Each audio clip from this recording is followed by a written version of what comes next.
And one key achievement for OWASP AI Exchange was the material that we have created, the with over like 100 different authors, was adopted by EU AI Act itself, right? It's going through the process of like getting refined and public comments, but that's like one of the key achievement that we had. Welcome to Secure and Simple podcast. In this podcast, we demystify cybersecurity governance, compliance with various standards and regulations, and other topics that are of interest for consultants, CISOs, and other cybersecurity professionals. Hello, I'm Dejan Kosutic, the CEO at Advisera and the host of Secure and Simple podcast. Today, we have a very, very interesting guest. His name is Aruneesh Salhotra, and he's the volunteer in various cybersecurity NGOs or nonprofits like OWASP, Purple Book Community, Cyber Future Foundation, Infraguard. But he's also an investor in cybersecurity companies and board member of security startups and cybersecurity advisor. So in today's podcast, you'll learn what different types of cybersecurity non-governmental organizations exist and how actually they can help you in your work. So welcome to the show, Aruneesh. Thank you, Dejan. Thank you for having me, and I'm glad to actually share my perspective on the nonprofit. Mhm. Great to have you here. So what actually inspired you to join so many cybersecurity nonprofits? Uh, I think I'm not sure like what inspired me. I can pinpoint to any specific instance, but over the years, I would say like last 15, 20 years, I've been part of nonprofits which are not so much geared towards cybersecurity, but it's more community driven. Like I volunteer time teaching at a school, or I spend time being at a hospital, right? And I've been doing it for the last almost like 15, 16 years. And most of the credit goes to my wife, who is social work by profession itself, right? So it naturally comes to me. And I would say with everything that's happening in the cybersecurity world, dating back to maybe like 10 years, I think it's a very natural thing that you kind of look at that aspect, right? And one of the things that I would say, I love learning and I love sharing itself, right? So whatever I've learned, there is no point of just holding it back to myself, right? If you can actually create like a forum where all that education or the knowledge that you've gained can be imparted to the whole community, it becomes an important aspect, right? And like being a researcher by heart, I always look at opportunities where I can learn more and promote or share more to the community.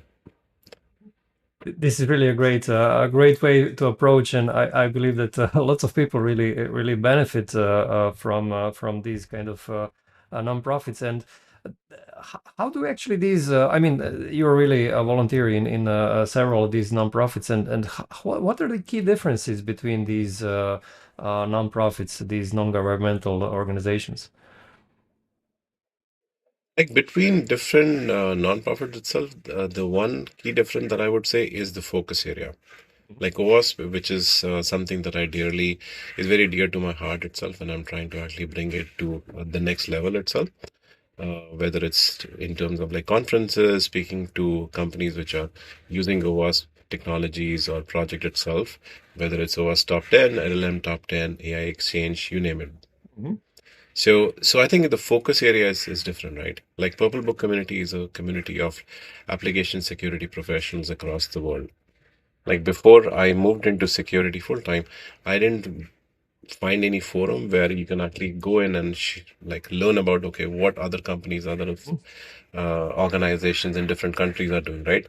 So it naturally came together at the right time, almost like 4 or 5 years ago, where I mean like Purple Book community has around like 300 members across the globe. So they talk about those things. OWASP fundamentally has been like started off like OWASP top 10 based on web application. It went Yeah. into like API, serverless, and with AI coming in, looking at the AI, there is a function within the data space, right? So fundamentally, I think like the focus area for most of these foundations is slightly different. Eclipse and Apache Foundation is another one where originally it started with open source, right?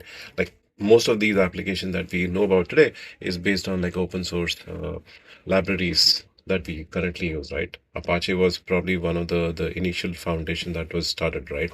So their focus was more towards application development, making sure like we avoid the duplication itself. And of course, they are actually to be more relevant in the current climate. They also take on other responsibility, not just being focused on what they started with, right? So adding more and more feathers in their cap itself, right? And are there some nonprofits, I mean, cybersecurity nonprofits that are more, let's say, more oriented towards governance, cybersecurity governance, organizational aspects, not only technical ones? I think OWASP would be one thing that I would probably point out. Eclipse Foundation is another important one. If we can talk about the European Cyber Resilience Act itself, which is coming in 2027, they're like spearheading that particular effort along with the policy makers in Europe itself. So these are like two foundations that I would say like are more geared toward the governance aspect. If you talk about OWASP has a project around security assessment or maturity assessment for security programs itself, right? So those would be two foundations that I would say are definitely relevant, and there are more, right? And I'm not saying that I only like OWASP and Eclipse itself, right? But these are like the two foundations that I feel that I'm more aligned with. I mean, like the Linux Foundation is definitely out there, which is also doing like some phenomenal work with Open SSF its aspect also, right? But I think Eclipse and OWASP is definitely something that I would encourage more and more people to actually partake and get involved. Great. And if I understood well, there are also the foundations or NGOs that focus more on people aspect, on training. Can you say a little bit about that? How do these or what do these foundations focus on? Think from an education perspective, I mean, like, you take any project or any foundation for that matter itself, right? There is the education aspect because it's not just looking at creating the tools or creating like the material itself, right? How do you impart the information that's getting created to the community itself, right? Like one of the project that involved called OWASP AI Exchange, there is the project was really started to ensure we have like a blueprint for organizations to adopt AI safely and securely. So the project is basically focused on the mapping of threats against the control itself, right? But a heavy element of this one is like the education aspect, right? How do you take the material that has been created to the masses itself? And one key, not the objective, but more of achievement for OWASP AI Exchange was the material that we have created, the with over like 100 different authors, was adopted by EU AI Act itself, right? It's going through the process of like getting refined and public comments, but that's like one of the key achievement that we had is like we created all this like, and there are like other forums, other policymakers that want to actually work on this one. So very glad and very happy to share that some of this one was also shared in those particular forums. This is really a great But achievement. And what would you say out of all of these NGOs, which are, let's say, having the biggest impact? I mean, okay, influencing, let's say, EU AI Act is obviously a big thing. So, would you say that OWASP is really having the biggest impact, or there are are there some other organizations that actually have such a big impact worldwide? I think given the world that we are living in, AI is definitely a talk of the town. Every single day there is a conference on AI that's happening, right? So I would say like it's more situational and contextual. Like back in the days, some of the AppSec projects were more relevant. These days, with AI becoming like more and more uh, like relevant on a daily basis itself, right? How do you protect your AI applications when you're enabling AI into your business operations itself, right? So what can you do on that particular front, right? So I think based on the current context, I think OWASP AI Exchange is definitely one of the important projects that I would say. OWASP has another project for LLM top 10, like what would like the top 10 issues related to LLMs itself. Now it's like rebranded as like Gen AI, OWASP Gen AI project. And again, there is another like initiative within OWASP which is focused on the CRA, the European CRA that we talked about Yeah. like a few minutes ago. And given all that, it also translates into other foundations. Like Eclipse Foundation is spearheading, speaking to the European Union itself, the policymakers, to say we would be fronting, collating all the information from the community aspect, which would actually feed into the CRA. Mhm. This is really very, very interesting how actually this I would say interaction between NGOs and well, basically government and lawmakers is happening. And uh, what would you say actually is part of this success? So how did actually OS become so influential and so important for, well, for governments? Actually, let me actually take a step back on this one, right? There is a one point that I wanted to share was, yes, you have like all these unions and policymakers, they want to actually implement something, right? But they don't have the army or the expertise that they need to actually create all this guidance together, right? So they actually depend on all these foundations because you cannot go to private entities because then it might be slightly more biased. So you need to have to come to foundation which is impartial itself, like giving and be the voice for every possible company or every possible like organization out there, right? Only then you can actually go to that particular level. So I think it's important from a foundation aspect to be neutral itself. And WASP or Eclipse have been like a very neutral organization itself. It's not like biased towards one particular company or one particular technology. It's kind of like a very flat line itself, right? And many people come and talk about what needs to be done. And that's, if you take how the OWASP first project, LLM, not LLM, OWASP Top 10 came about, which is more industry based, like a survey talking about what are the top 10 issues that plague the web application itself, right? And Mhm. that particular thing has become like more of a template talking about what are the top 10 for other technologies out there, right? Mhm. And I think the success for OWASP or any other foundation has been about how instrumental they have been to actually bring the community together. I mean, like if you look at the number of followers that OWASP has, it's close to 300,000 followers, right? And out of the, I would say like at least half of them would be like active members itself, right? Like listening what's happening and really tuned in, right? So I think it's important to realize that a foundation is successful by the number of volunteers and the people who are like adopting those particular things, right? If you create like a non-profit which has maybe 10 people, you might not be that particularly successful. But if you have like a non-profit where a lot of people really want to actually contribute and they believe in the mission, I think it actually goes a very long way. And that brings the credibility at a government level and also at industry level. Mhm. Yeah, this is great because I just wanted to mention. I mean, governments could also speak to, let's say, other bodies like ISO, right, International Standardization Organization, or I don't know, U.S. NIST, right, the which are also government founded organizations that deal with standards, and yet they also speak to OWASP.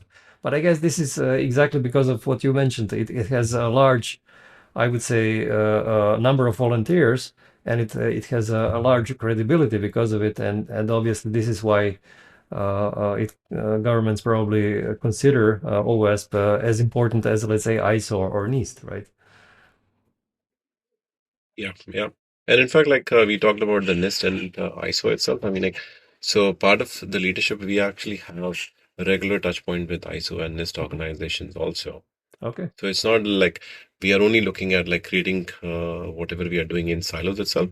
Like it's also important to actually look at like partnership and collaboration with other entities, not just in a particular region, not just within US or UK or Europe, right? Looking at what needs to be done in Asia Pacific and Japan and other regions itself, right? So I think Mhm. it's important to have all these different collaborations and a sounding board in other entities also. Mhm. Great. Now, if let's say someone is a consultant or let's say security officer or a CISO and wants to join and volunteer in some of these organizations, what would you recommend? How to choose? I mean, one cannot really be active in I don't know, dozens of them. So let's say if you want to pick one or two or three, how do you actually choose? I think it depends what your focus or what your intent is. like if you really want to contribute a particular technology or a particular area, you can look at some of the attributes. What are like some of the projects that are out there which is relevant for that specific field. Let's say you're doing something in application security. I would say definitely OWASP would be a very good foundation to start with, because there are like a lot of projects which are focusing on that specific area. Like if you're looking something with the regulations and stuff, there would be projects which are there in Eclipse Foundation, uh, or even on OWASP.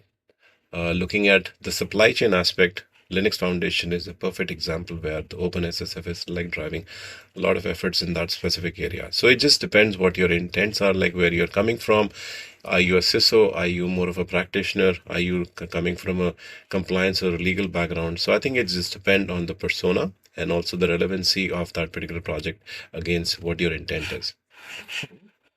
And then once you join such an organization, how much time do you actually have to invest? So let's say that you join, I don't know, one or two of these organizations. So what is kind of an expected time investment if you volunteer?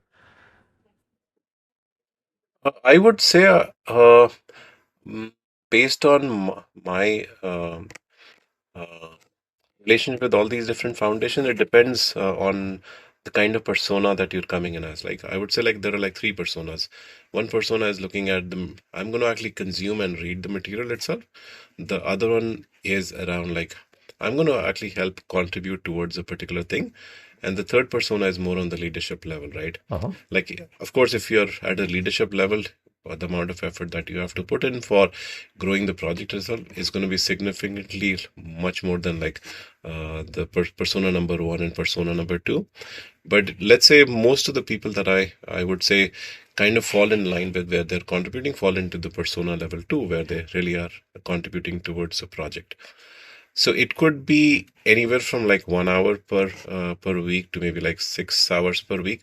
It just depends of how much you want to actually take on, what specific function. And again, like most of these foundations are more voluntary led organization itself.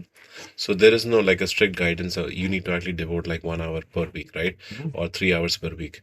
And even in a couple of projects that I'm involved in, there are people who would actually go on a long leave, for example, right? But there are like other people who can actually step in and take those responsibilities. So it's like kind of like a very flexible. And again, for a persona level three itself, which is leadership itself, I think that becomes like a tricky area. Mhm. But you don't always have to be at the leadership level, right? You can actually still be at the contributor level. Okay, okay. And this, let's say, contribution, is this usually asynchronous, so you can do it actually in your own time, or do you have to usually participate in some meetings, or how does this usually work? Most of the project that I would say that I'm involved in, some work is happening asynchronously, but every week or every 2 weeks we would have like a meeting at a project level, at the project leadership level, to talking about okay, where the things are going, where like the other like work streams are within that specific project are coming together, what the roadmap is. So I think some part of work is happening asynchronously, but other work is happening where you actually collaborate and come together almost on a regular basis. The cadence is at least at a bi-weekly, if not monthly. So it just depends. Okay, okay. And I mean, lots of people are obviously, asking themselves, okay, what do I get out of this, right? They usually think about not only in terms of, I don't know, some kind of altruistic approach. They also think, what can they, get? What kind of benefit can they get? So, from your experience, what do you actually, as a volunteer there, how can this help you in your business? Think being a business owner myself, I would say it has definitely got brought in like a lot of credibility to me as a name or my business itself. But again, like I if I truly speak about like how other companies can take advantage of this one in a positive sense, and again, like advantages can be construed in like more of a negative and a positive way. But I think like getting the recognition like being one of the thought leaders, let's say in AI adoption or something in application security or supply chain, it just depends where you're coming from, right? Like the thought leadership is very important. I mean, like I have like brought in like multiple people in OWASP Foundation over the past 1 year, for example, right? And everybody is coming with a different intents. Somebody wants to contribute towards with no strings attached. Some are looking to get like more branding, more awareness, etc., right? And there is nothing wrong in any of those areas, right? Because essentially, if you're like a business owner, or if you're like a consultant, you want to ensure like you understand the technology or the regulations more than anybody else out there, right? So I think being in the forefront is going to be an important aspect. I see like a lot of people, including myself, write blogs on this particular stuff, right? What's happening, what's coming down the pipe, having early access to all the work that's Mm. happening, which might become like a standard. Eventually, it's going to be important. So the dialogue, the possibility of the dialogue that actually it brings to the table is enormous. Mhm. Yeah, especially because all of these consultants that are, trying to increase their market share, trying to find the next clients. I think this thought leadership is extremely important for them, and actually that they're recognized as such. And do you find this kind of a volunteer work also good for networking? I mean, meeting Oh, people. absolutely. Mhm.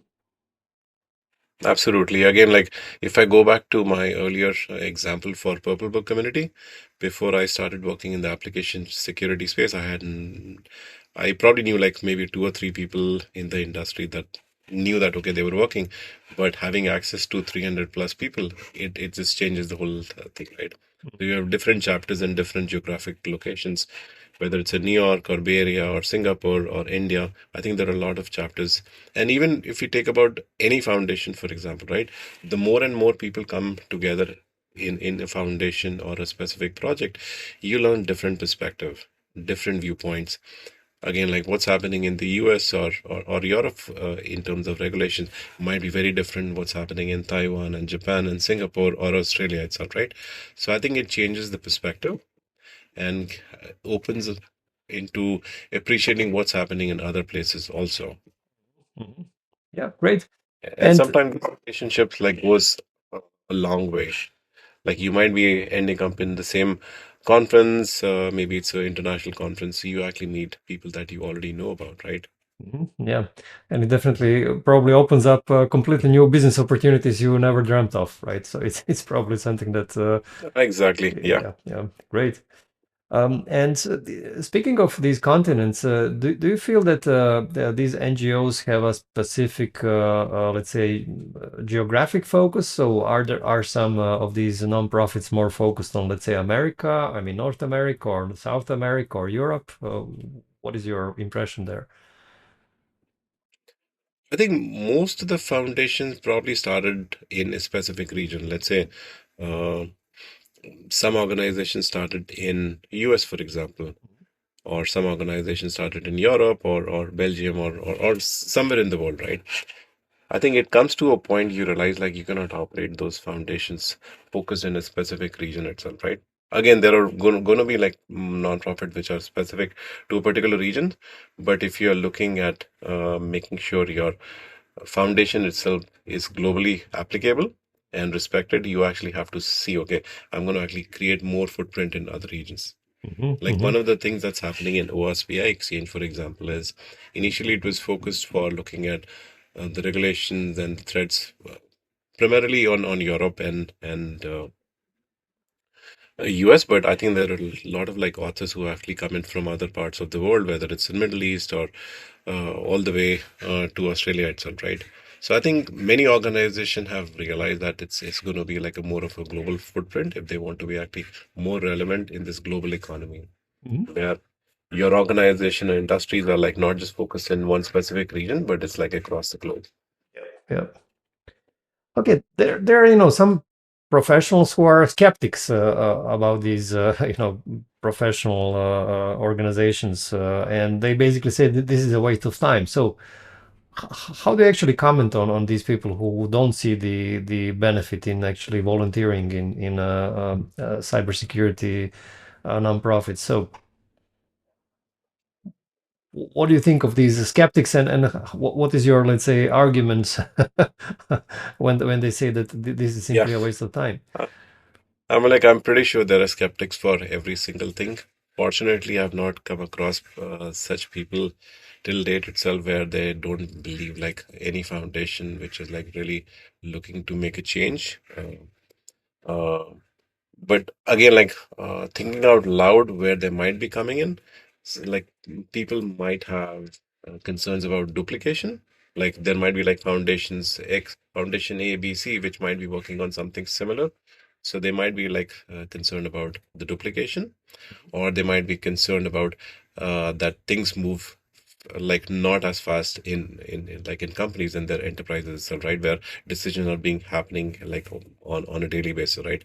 So one of the things that I can say, like foundations itself are slow by, I wouldn't say like slow like as extremely slow, but I think like they're slow by design itself, right? Because they want to ensure if we are making a decision, every part of that community is kind of aligned with that one. Like you go for like a public comment, for example, right? You open it for comments. So I think that might be another reason why people might be skeptical about like all these foundation or the project itself.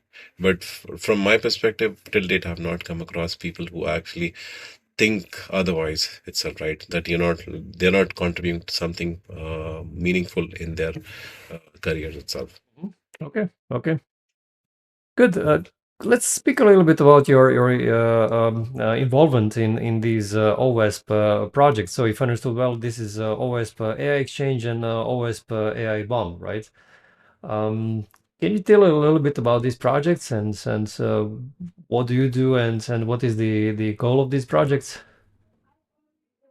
Absolutely. So OWASP AI Exchange is specifically focused on providing guidance for organizations which are looking to actually bring in AI into their organization both safely and securely itself, right? Providing like a blueprint for them where they truly understand like the threats, what threats exist in their organization or in their application, and what kind of controls they actually can institute to ensure those possible threats are not exploited, right?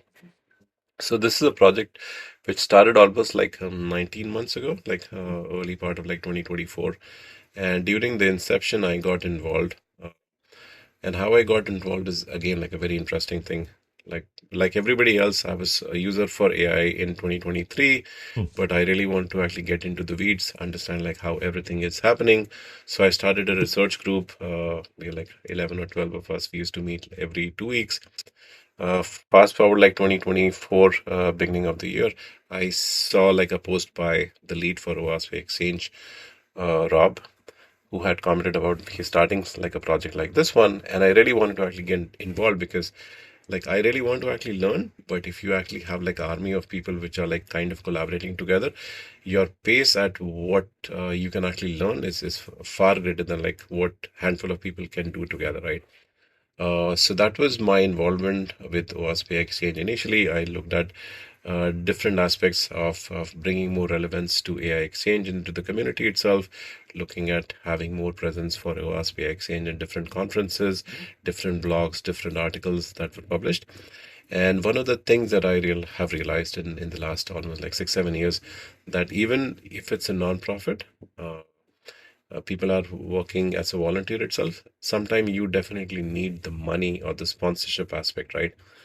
Where let's say your organization cannot sponsor you to present at a conference, so you want the project itself to cover your T&E, right? Your travel and expense, or maybe cover some part of that cost itself, right?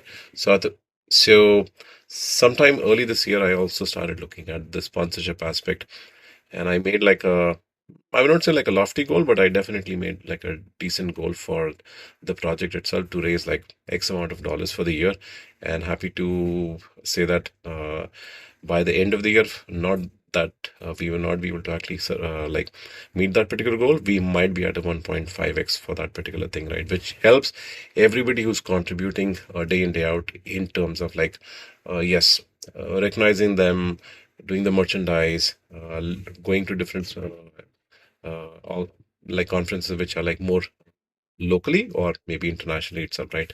And there are so many people who are part of this particular project who have taken advantage of this and have been duly recognized. Mhm. So that's for the OWASP AI exchange, OWASP AI, sorry, OWASP AI bomb, which is artificial intelligence, the bill of material, which is the full translation on that one. That's a new project, and in fact, like that particular project has been kicked off, and there are like few very big names in terms of the vendors who are like looking to actually support that particular project itself. And it actually looks at collaborating with other relevant projects like OWASP Cyclone DX, which is kind of like a format of how do you actually construct like a bill of material. OWASP AI Exchange is looking at maturing that particular thing in terms of the operationalizing of the bomb that has been created. It's one thing to actually ensure like you have created something, but when something hits the fan, for example, right? How do you actually, what is your step one? What is your step number two, right? Let's say there is a breach in an organization, you should have like some sort of a guidance which is kind of very standardized. So that project is specifically focused on the operationalization of the bill of material in your specific companies. Mhm. Mhm. And if I may ask about this project, OWASP AI Exchange, so if I understood well, this is about applying certain controls to mitigate the threats or let's say risks related security risks related to AI, right? And how is this related to let's say ISO 42001? Because it's also about managing let's say risks related to AI. So how do you actually build, or do you actually build on top of 42001, or is this something more in parallel, or how did you? What is the concept there? I really like this particular question, right? Like I had almost a similar question when I joined the project itself back in like 2024. So I think it's not looking to actually replace or being an alternate standard. It's actually putting all these material together so that other standards which are like more relevant can use this intelligence into developing their standards. Like we feed into ISO, NIST, and other regulations out there, right? So it is not meant for being like a regulation or a standard by itself, but it's more of like providing different uh, aspects of like your threats, for example, or your controls, or your mitigation itself, right? Which kind of feeds into all these different standards itself, right? So it is not a standard, it's more of like empowering other standards which are being developed. Mhm. Okay, very well. Um, Good. So let's wrap up the call and just a last question maybe today. So what do you suggest to let's say other security officers and consultants, cybersecurity consultants? What would be kind of their top things to keep in mind if they want to start working as a volunteer for cybersecurity nonprofits? Yeah, I think like a couple of points definitely come to mind. One point was exactly on your line, right? Is this project itself relevant for me? Look at some sort of like a synergy that you can actually bring to the project with your expertise itself, right? Definitely look at like why is it important for you? You're contributing that particular time. Uh, Understand the ROI or on this one, the amount of time that you're spending. You might be actually working for a client, but I think like spending your time to a nonprofit itself, first of all, gives you like a like some sort of a comfort and also like appreciation for the nonprofit nature of things. And the second aspect, which we talked about earlier, was like having a thought leadership recognition for that specific domain against your name, right? So, which definitely increases the footprint for your company itself, right? Let's say you're in the services company or in a vendor space, right? It definitely goes a long way. Definitely realize, try to realize the ROI on the time that you're spending with this one. And sometimes you might be shaping the standard itself, right? Which many people don't understand or like even realize. Like what you might be thinking, what if it actually becomes like a standard or part of a particular standard itself, right? Mhm. Like your thought process should not be, or your thought leadership should not be just confined to yourself, right? It can be shared with the community and foundation itself, right? So thinking on those lines is an important aspect as well.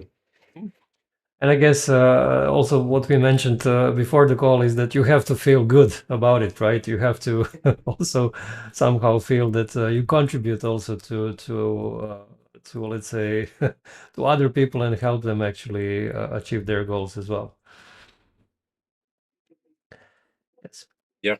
Okay, great. Thank you very much for the call. I actually learned a lot about these non-governmental organizations. So it was really a pleasure talking to you. And yeah, thanks again. And thank you for having me. Thank you.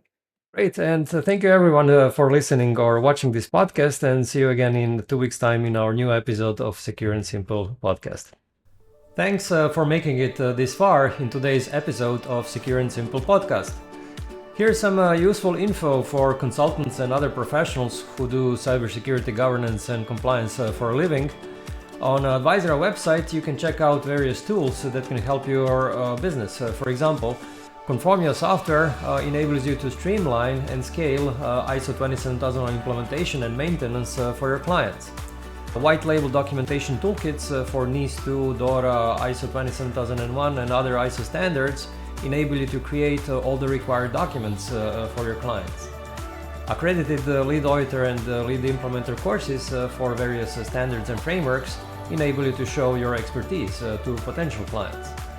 And a learning management system called Company Training Academy with numerous videos for NIS2, DORA, ISO 27001 and other frameworks enable you to organize training and awareness programs for your clients' workforce. Check out the links in the description below for more information. If you like this podcast, please give it a thumbs up. It helps us with better ranking, and I would also appreciate if you share it with your colleagues. That's it for today. Stay safe.